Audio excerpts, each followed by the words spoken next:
Thank you, PLANETech, for having this event and inviting us to speak about water.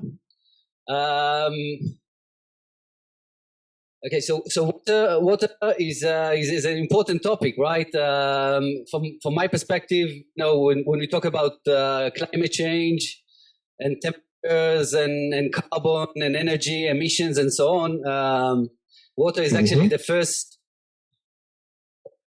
Can you hear me now? Okay, you didn't hear me before. Okay, so anyway, my argument is that water is the first or most important manifestation of climate change. So if people don't have water, they become anxious, right? They have less tolerant, and then bad things happen and dramatic things can happen. So water is on the forefront of climate change. I'll present myself for a second and then give my esteemed colleague to present themselves. So I'm heading innovation and ventures in MEKOROT. MEKOROT is the national water company of Israel.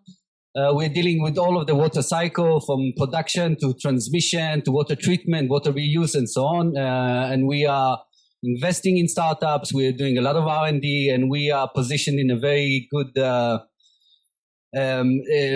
way to kind of enable the water and wastewater ecosystem in Israel. So thank you.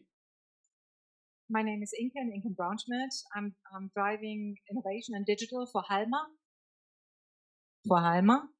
Halma is a group of companies, of 50 companies all over the world, all of them delivering life-saving technologies, and this mainly in the areas of health tech, of environmental tech, and of safety. The purpose we are following is growing a safer, cleaner, and healthier future for everyone every day. And within that, water and the scarcity of water and quality of water and water infrastructure is a really important subsector in our environmental tech sector. My name is Arnon. I'm the CEO of the technology incubator in the Negev, InNegev. I spent the last 30 years in several executive positions, which are important to what we're talking about, because it was at Netafim and ICL in the south. I'm very much attached to the Negev. You'll hear about that in the next few minutes. And what we're doing in the incubator is trying to collaborate and to provide an ecosystem of the Negev, the Israeli southern part, to bring all the knowledge, the experience, the institutes that we have, the academies, the experts, the really strong people with a lot of experience related to water. So when we speak about water, there's a lot of experience and knowledge in the south. So what we're trying to do is to provide all that as an added value for the entrepreneurs and the startups that supposed to join our journey and find themselves with a good envelope, with a good support in the south of Israel. Brilliant. So, so in light of recent news, Europe is suffering kind of the hottest summer in 500 years. The Rhine is a little bit drying up. There's issues in the UK, in the Netherlands, in Italy, in the US, even in California. This kind of amplifies the significance of water in general. So I guess the first question is what do you see that the challenges are? I mean, or what is the challenges of your company? What challenges are you trying to address? I start. There's mainly three challenges we try to address, and Halma as a group, we are holding, so the heroes are really our companies. I always will try to use an example with our companies that makes it much more lively for you. So one aspect of the challenges is the topic of water quality. If you think about how many people worldwide still have access to drinking water, being sure that the water you have available is safe to drink and it's not making you ill is huge. So one of our companies, PLANETech, they deliver 200 million tests per year, so people can be sure that they have safe drinking waters. And they also deliver it if there's events or catastrophe areas.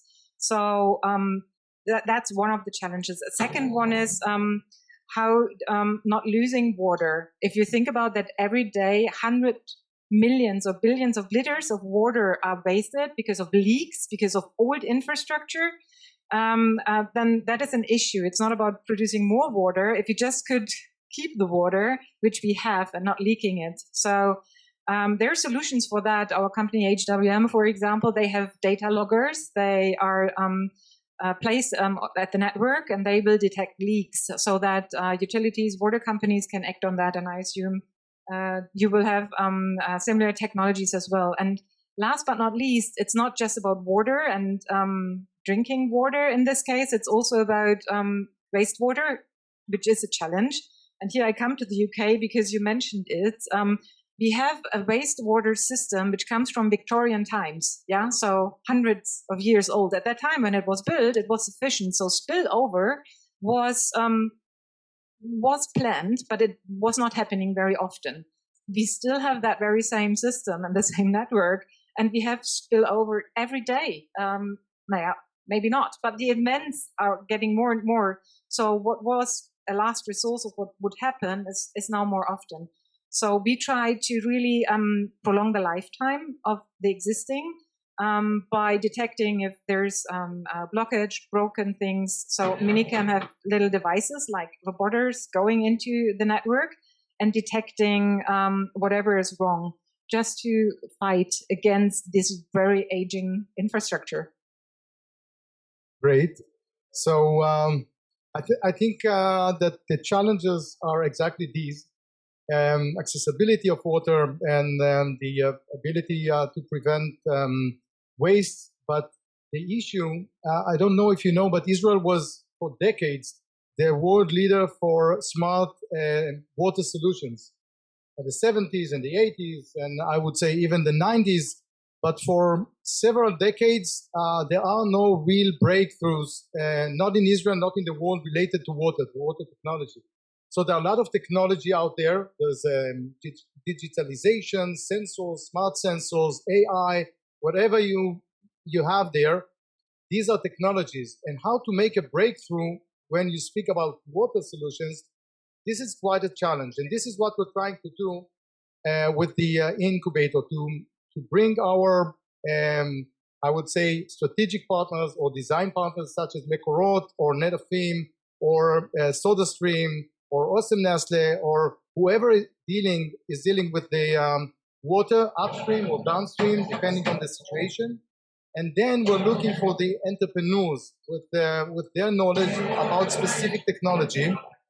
And the issue is how to make a breakthrough with a specific technology to a specific market fit or market failure that we're looking for. And this is really the challenge.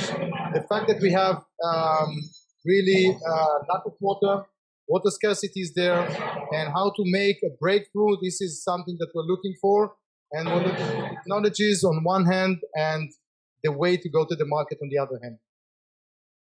Great, very interesting.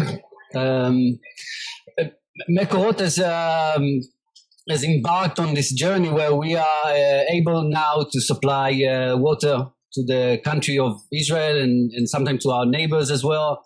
So we are in a position where we're in a water surplus. And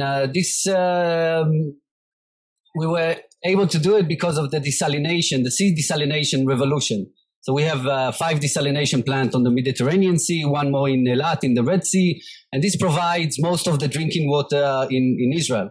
In addition, we have a wastewater facility, the biggest one in the country, or perhaps in the Middle East, that actually recycles wastewater, and then 90% of them is then being used for irrigation, actually in the Negev, in the desert.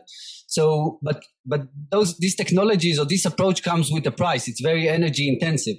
So we are also kind of the biggest energy consumer in the country as MEKOROT. Water companies usually are because of the pipes, desalination, and so on. And I guess my question is, how do you see energy efficiency as a challenge, and how do you approach it? How do you trying to mitigate it? Go ahead. I think. Okay. So.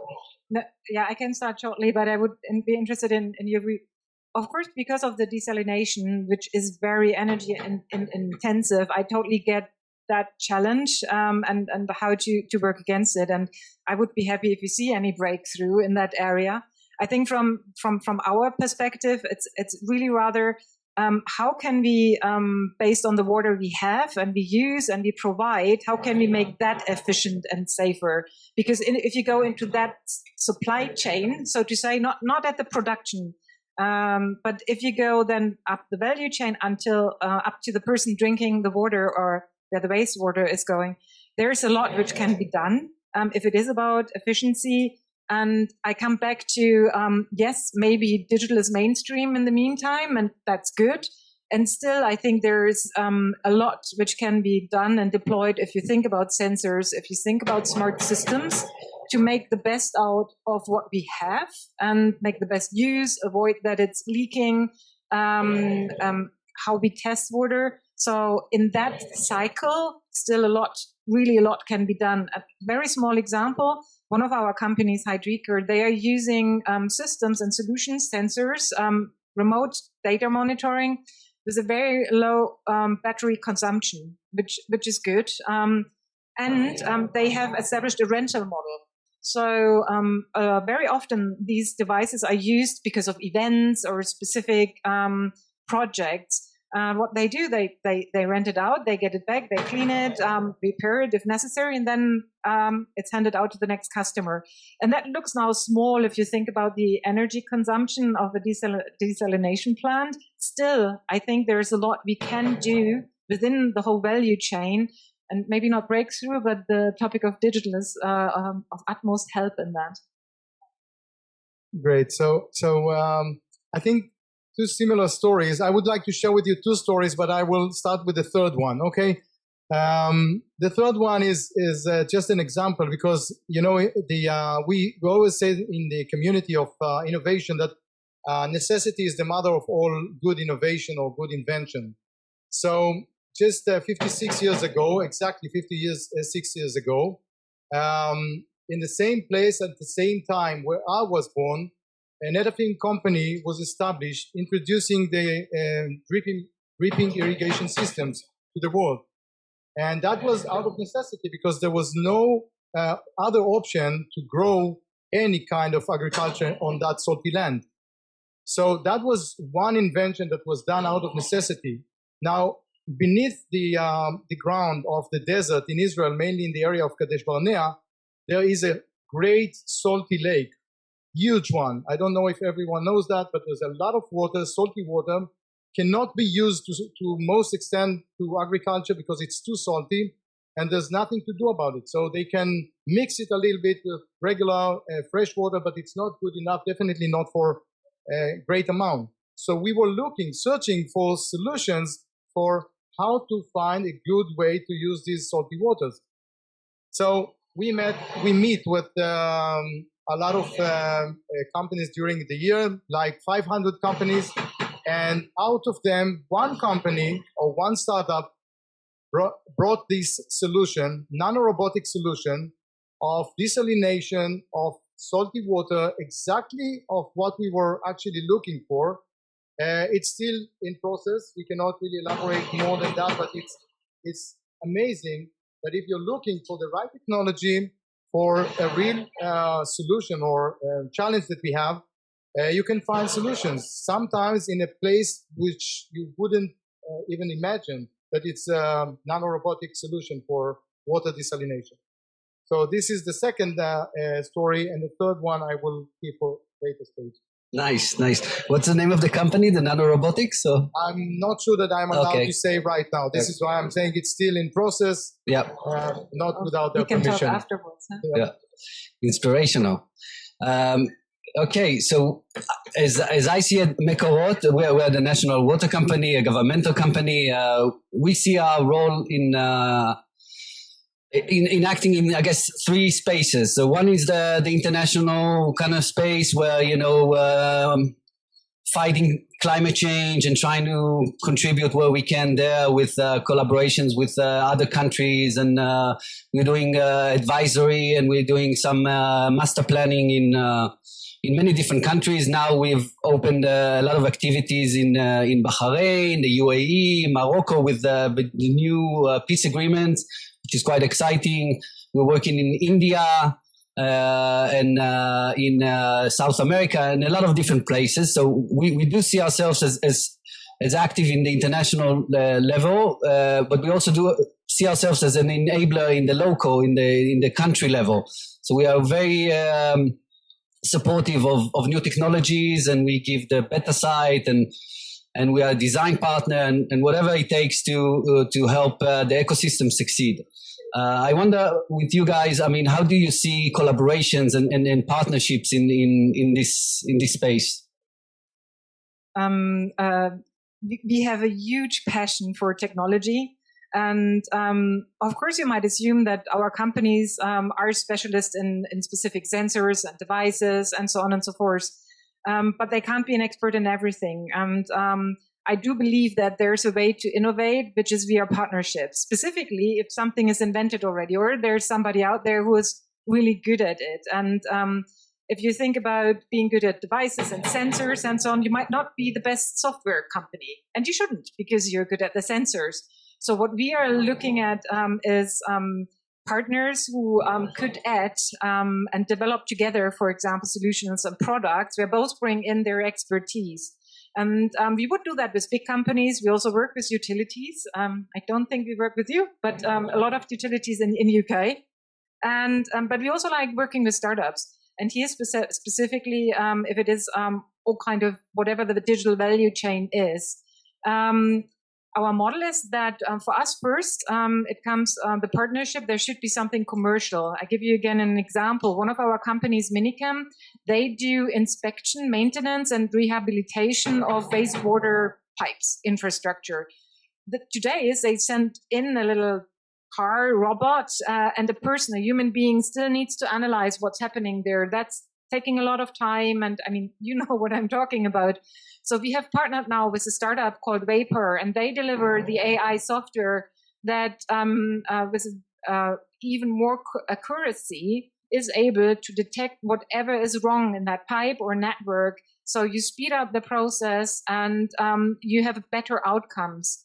So this is a co-development, which is value for the startup because they need somebody who has access to pipes and to the customers. And for us, I don't want our company to be an AI company. I mean, maybe they could establish, but why inventing the wheel if there's companies out there and startups in this case with whom we can work with? So we do love collaborating because I believe it's fast innovation. It's more innovative also, depending on what your specialty is.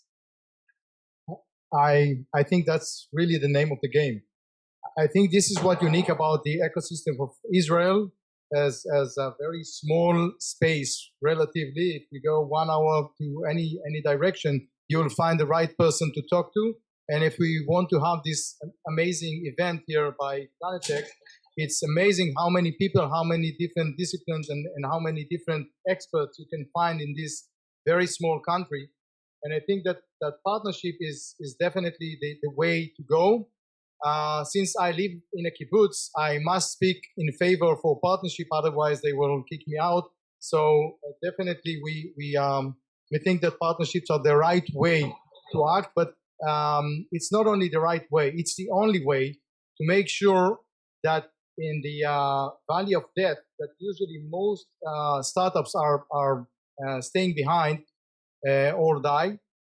We must enhance the pace and make sure that we accelerate those startups in a pace that they can do something in 10 or 15 years, we will do that in 1.5 years. And then we can meet the milestone, we can meet the investors, and we can meet the market ready enough to make the next round.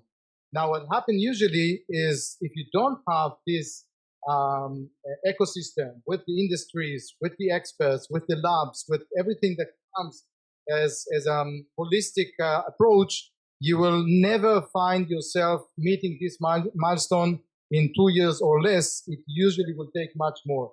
So you can gain quality, you can reduce risk, you can speed up, and definitely you can create this chain of really valuable partners we work with. It's really amazing to see how much everyone gives his shoulder to work with us without asking for any payment. And it reduces risk also for the enterprises. So MEKOROT doesn't have to waste their time and money on early stage. we do that. We take the risk, and they gain the partnership with the amazing opportunity to see all these startups. So I think this is the partnership that everyone gains something from this, from the capability to work together. Very nice. I agree. I think there's a very good synergy with you guys nurturing the companies, you know, and then handing it over to us. Then we're doing a little bit extension to that, and then Halma can take it to the market. But it seems like that water is still a very traditional industry. Business models are a little bit still shaky. It takes a lot of time to develop technologies, and the market is a little bit hesitating at the moment. But from my perspective, we sense that there's a strong sentiment now, a sense of urgency. We see that we see delegations coming to Israel, you know, to try and learn new approaches. There is something going on in the ecosystem, which kind of creates, as I said, like a sense of urgency for more money flows in, and more players, big players, to kind of pitch in and try and help the ecosystem. Do you share this view? Yeah, even more specifically, in UK, for example, we have a regulator, the Ofwat, taking care of our water utilities and making the rules and regulations. They, for example, had part of that regulation was that until 25, all water utilities need to reduce leakages by 16%. Now, here's the good news, and that's why I totally support what you shared. Now, the water companies have said, okay, Ofwat, that's nice and fine, but honestly, we give ourselves a bigger, a better target. So they want to save water from these leakages 50% until now 2030, I think. That shows a bit that, yes, there's sometimes a regulator, and I know there's countries where they're not or not that strong, but even that the industry comes in because the topic of climate and sustainability gets on the front page of every company, that they go even further or beyond a regulator which is there. I agree. If water was seems to be a problem a few years ago, now we all know that climate change and water scarcity is definitely an issue that everyone will deal with. Even in places like Europe, which it was almost obvious that you have drinking water everywhere, it becomes an issue, and you have regulations, and you can see that things are changing. So I think that what we see is a lot of a collaboration around looking for interesting solutions. I can share with you one of the solutions that we have is how to avoid in swimming pools and spas and water resources. We use today almost everywhere a lot of chemicals, a lot of, we speak about chlorine, bromine, a lot of risk attached to it. You have to manage the risk. We heard about injured people in Belgium, Germany, Jerusalem, Tel Aviv. It was on the news just lately. And a lot of chemicals out there in the water. Not healthy, not good for the systems, not good for the environment. So we came with a research coming from Sami Shamoun College in the south, because we're going there. The collaboration is actually to go there and look for innovation and good ideas. So we went to Sami Shamoun, and we found there one of the doctors came with a solution of ionization process that replaces actually ionization of copper. So you can go with the ionization copper process to a stable solution of this copper in the water, which is much more efficient, much faster process than chlorine or bromine, definitely without chemicals, totally no chemicals involved in this process. And I guess that within the next 5 to 10 years, we will see that more and more swimming pools or all swimming pools, spas, and whatever we have, sorry, thank you. So more and more will shift into this technology, because actually there's no reason why not. It answers all the different parameters of a good solution for water, for swimming water. And adding to that, there's still hundreds of millions of people living in a country or in a countryside where they can't drink the water which comes from wherever, and so it is about testing that water, so drinking water in that case, but then also the treatment. I'm with you. And most time we speak really about rural areas. It's not like big cities or people have access to an infrastructure. So we partnered, for example, with an NGO which is called WaterAid, and they specifically look into these communities where they have no access to drinking water. And it's all about how to give them the testing kits, how to train the community, because it's not us or the NGO being there day to day, how to train the community. And then the testing is the first thing, but then to treat it, that these people are not drinking at the end poisoned or with lots of chemical poisoned water. So by the way, that is exactly their next stage. So swimming pool is nice. There are a lot of swimming pools and spas, but the next stage is rivers and creeks and how to purify the water over there. So there will be like a big station instead, because you cannot use chlorine or bromine out there in the rivers. So that will be kind of station to purify the water, and that's their next stage. So it's very interesting, the solution, providing totally different aspect of how to purify waters. We touched a bit about big data, machine learning, artificial intelligence, those words. We also we produce a lot of like, I don't know, 25, 30 million bits of data per day. We are constantly thinking on ways to utilize this data, and we are focusing around, I guess, few areas. So one is exactly water quality with sensors, and it involves big data, because you have to train the model, you have to train the AI, the machine, you know, to predict, to get the algorithm right in a lot of data, a lot of testing. So we have two companies that we are working with, one that can have a solution for the end user, and one that can have a solution for more industrial. We have also companies with that are dealing with algorithm and big data that knows how to do prediction maintenance, like predict the bursts in a pipe, or even help us with the energy efficiency. You know, get us to a level where we can reduce our energy across our systems. So big data eventually is playing a big role. Naturally, we need the talent to come into water and invest their energy and time. You know, usually they go for where the money is. You know, enterprise, software, fintech, gaming, and so on. But we definitely need those talents to come into water and produce the right solutions. So maybe from you guys, just what's your take on more interesting technologies you're involved with in this space, in the big data, in the data mining?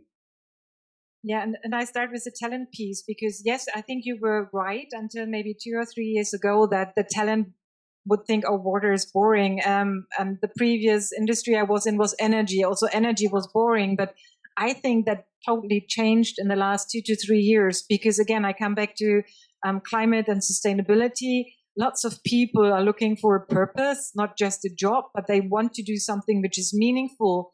And that's why I think our industries get more and more attractive, because it's not just having a job. And we do see that people want to join and want to work, and it's not boring at all. First thing I wanted to say. Second, if you look again back from my energy past, the topic of smart grids is a very normal one if you think about energy today, and a lot of innovation and innovation has gone into it. I think the same as for water is true. And the topic of big data is important. And you will do similar things, but our company, HWM, they work with United Utilities, which is a big UK utility. And at the end, it is about establishing a smart grid, which we usually know from energy industry, but it's the same if you think about water and the water network and the supply chain. And for that, the data is needed. For that, you need, again, coming back to collaboration, you need many partners. You will not have one-fits-all partners if it's about sensors and if it's about the analytics. So I think that's happening, and that will establish more thinking about smart infrastructure, smart grids, and that will be based on big data. And then coming back to when does machine learning or then even AI make really sense? It is if it's about prediction and prevention. But you shouldn't start with prediction and prevention if you not even know what's happening in your grid or what's happening in your infrastructure. So it mostly starts with monitoring and management. But then these technologies come into and play a hugely important and interesting role. And coming back to talent, I think talent wants to work on that. So this is definitely a challenge. I can tell you a very, very interesting company that actually found a way of how to manage water through a smart AI algorithm. And this is really a breakthrough. And they're actually presenting here today. And the name of the company is SiteBit. SiteBit actually does, they get the insight of a very, very simple cameras we have everywhere, every corner, and also on the coast. And they take this data, which is a very basic data, not a very smart one, because if you want to really analyze data, you need cameras at the price of $200,000 to $500,000. These are $150. So to get a very basic data and to get out a very smart insight and risk map and the ability to understand what exactly happens within the water, so they can predict thousands of risk scenarios at the beach or rivers or water resources or floods within the cities or any kind of prediction of something that is about to happen or start to happen. They can recognize the change. They can recognize anything that is abnormal. And by that, they provide a great solution to cities. Right now, they just met with the Navy in the US. They're about to meet with the UK Navy, or if they have another name for UK, it's not the Navy, I guess. But they are really providing a full solution of how to understand the water. And when we speak about extreme weather events and the unpredicted weather today, even locally, you cannot know exactly what happens in some places in the world. So this solution is very interesting for many, many places. And I think you will have the chance to see them later on if you go out. And just to add to that company, and then add other data, environmental data, which is out there, and then we come to big data. So it's mixing the different data sets for whatever then the purpose is, but the more from a different point of view. So just not the camera, but you could have acoustic data, you could have satellite imaging, and so on and so forth. So the more you are able to feed your algorithm with what's available, the better it gets and the more reliable. Again, I think a great challenge people like to work on. Absolutely fantastic. I think, do we have time for one more question, or what do you think? Do you have anything to add before we wrap up? I think collaboration is the thing that we all spoke about, and this is really about industries and big, large companies that provides the capabilities and the resources, and incubators and startups and entrepreneurs. This is a full chain that needs to be collaborated better.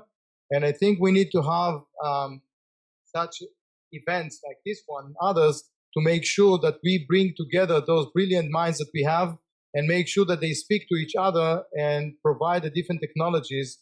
Just like you mentioned, Inken, it's to provide different technologies to speak together and provide full solution. Yeah, not more to add to that. I totally sign that. And that's why I'm here for Halma and our companies, really getting to know and refreshing all the connects we have, because it's an ecosystem and it needs to be nurtured. That's why it's good having these events. So thank you very much for listening. Thank you, PLANETech. Thank you. Have a good rest of the day.